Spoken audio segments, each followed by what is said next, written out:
Visi dan misi SMA Negeri 1 Sungai Apit.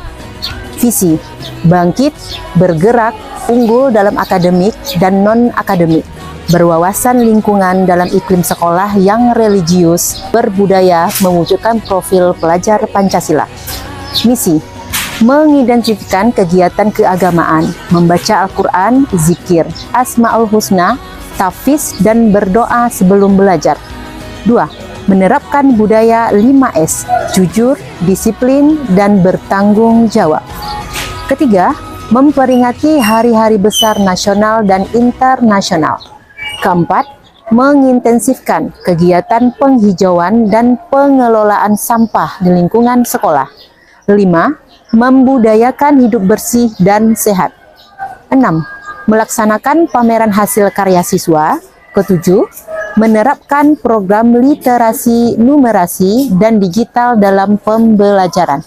Kedelapan, pembinaan OSN, FLS 2N, Popda, dan Ki Hajar dalam meraih prestasi tingkat nasional dan internasional. Moto SMA Negeri 1 Sungai Apit, Semansa Bangkit. Bangkit akronim dari berprestasi, agamis, nyaman, giat, kreatif, inovatif, dan tangguh. Dan bukalah matamu, saatnya meraih mimpimu.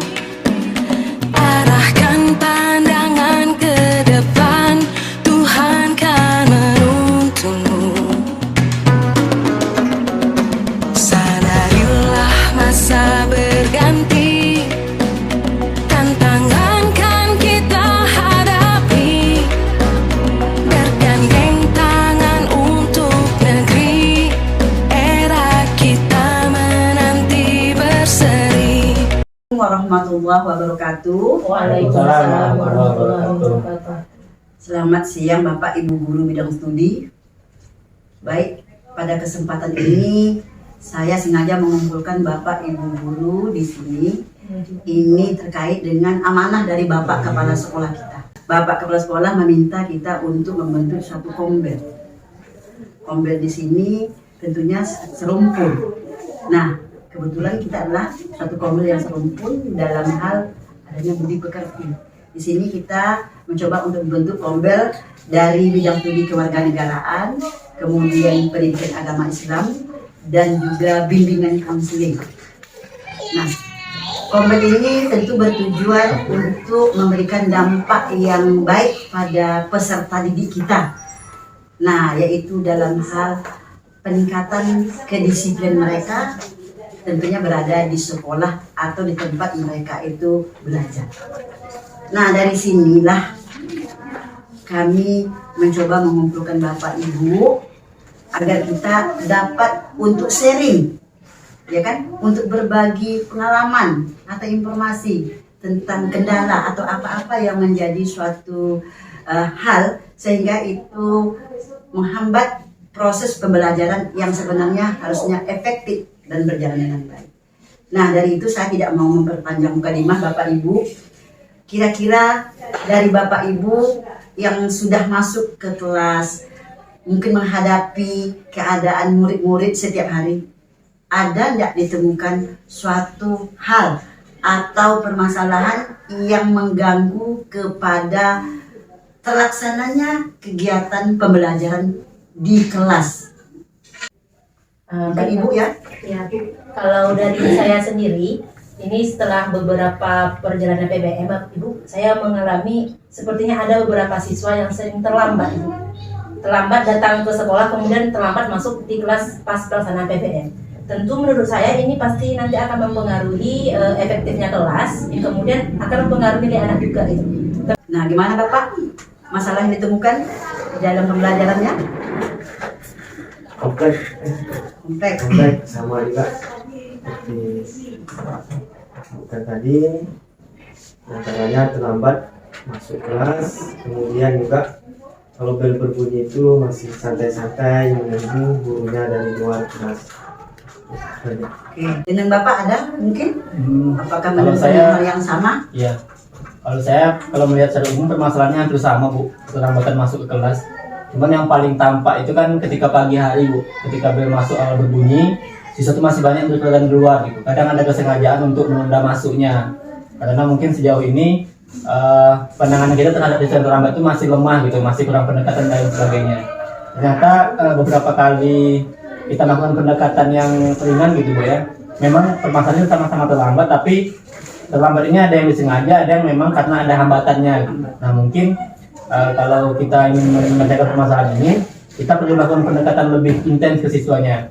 Kira-kira permasalahan yang mereka hadapi itu apa gitu, kita selesaikan itu agar ke depan tidak lagi siswa yang terlambat datang ke sekolah seperti itu. Kami seperti itu. Kalau seperti itu dari beberapa guru bidang studi penyampaiannya itu hampir semua sama, itu terlambat. Otomatis kalau terlambat berarti nilai disiplin mereka itu sangat kurang sekali. Tentunya akan mengganggu pembelajaran mereka. Nah, kira-kira apakah keterlambatan siswi kita ini, ya kan, yang kalau kita amati, apakah perlakuan yang kita lakukan itu sudah tepat atau tidak, atau mungkin perlu adakah solusi, ya, solusi dari kita supaya peserta didik kita ini tidak lagi melakukan hal yang sifatnya memalukan, yaitu tidak menghargai waktu. Nah, kira-kira ada tidak solusi? Kami mohon kepada baiklah Bapak Ibu, mungkin kalau selama ini kita melihat itu semua, kira-kira Bapak Ibu guru melakukan solusi apa yang sudah dilakukan pada siswa kita yang terlambat? Saya dulu Bu. Kan kalau yang kita coba kan selama ini kan siswa terlambat kita hukum gitu Bu ya. Ada yang hukumannya berdiri, ada yang hukuman bersihkan musola, ada yang hukuman melakukan parkir. Nah itu kita lihat tidak cukup efektif gitu untuk menangani siswa kita ini, malah semakin hari permasalahannya semakin kuat gitu. Seperti itu Bu. Jadi menurut saya kita perlu mencari solusi yang lebih baik, yang lebih menyentuh ke siswanya, agar permasalahan ini bisa selesai lebih efektif seperti itu Bu. Baiklah. Kalau seperti itu, kira-kira kalau Ibu, kalau dikemukakan oleh Bapak itu katanya solusi fisik sudah, seperti membersihkan pekarangan dan sebagainya, tapi kurang menyentuh. Nah, mungkin ada suatu pendekatan. Kira-kira oleh Ibu, apakah solusi pendekatan bisa? Kalau menurut saya, pendekatan seperti yang dilakukan oleh Pak Darmawan awal tadi, salah satu solusi yang diberikan untuk anak terlambat ini adalah melakukan pendekatan. Mungkin anak yang terlambat, Ibu, kalau saya sendiri, mungkin kita boleh memanggil saya pribadi. Saran saya ini jangan dipanggil di depan kelas, dipanggil secara pribadi Bu, ditanyakan sebetulnya terlambat ini karena apa, terus apakah ada kesibukan lain selain di sekolah gitu. Mungkin dengan cara seperti ini anak lebih terbuka dengan kita gitu. Itu dari saya. Oke, kalau seperti itu dari beberapa pandangan pendapat dari awal sampai akhir, kalau kita perhatikan bersama-sama, intinya ternyata siswa ini butuh pendekatan dengan kita. Berarti butuh perhatian. Jadi kalau selama ini kita kalau melihat dia terlambat, mungkin kita agak sedikit memarahi mereka, bahkan kita mungkin sempat mengatakan mereka misalnya malas. Sebenarnya itu mungkin hal yang keliru, karena kita tidak tahu apa yang mereka hadapi. Sehingga pendekatan memang satu hal yang efektif untuk membuka apa yang sedang mereka hadapi. Sudah kita ketahui, mari kita tingkatkan komunikasi terhadap peserta didik sehingga dia terbuka kepada kita apa yang sedang dia hadapi. Mungkin masih ada Bapak Ibu guru bidang studi solusi yang lain. Kalau ada, kami persilakan. Kita cobain dulu dengan solusi. Oke, baiklah. Kalau memang ini adalah solusi yang mau kita cobakan, berarti pendekatan tadi dilakukan oleh pendekatan yang akan dilakukan pertama oleh guru bidang studi dulu, karena dia yang bersentuhan langsung. Nah, seperti yang disebutkan oleh Ibu tadi, jangan dia depan teman-temannya dia mati. Mungkin kita bawa ke ruangan kita tanya dia baik-baik. Nah, kemudian baru mungkin solusi yang lain kalau mereka mungkin masih terlihat. Nah, jadi kalau begitu, mari kita cobakan solusi ini alternatif ini untuk membantu peserta didik kita supaya tidak terlambat lagi untuk mengikuti pembelajaran di sekolah. Nah, kita akan cobakan solusi ini. Tentunya kita akan mendapatkan kesimpulan yang baik atas solusi. Nah, mungkin kesempatan ini juga waktu kita terbatas.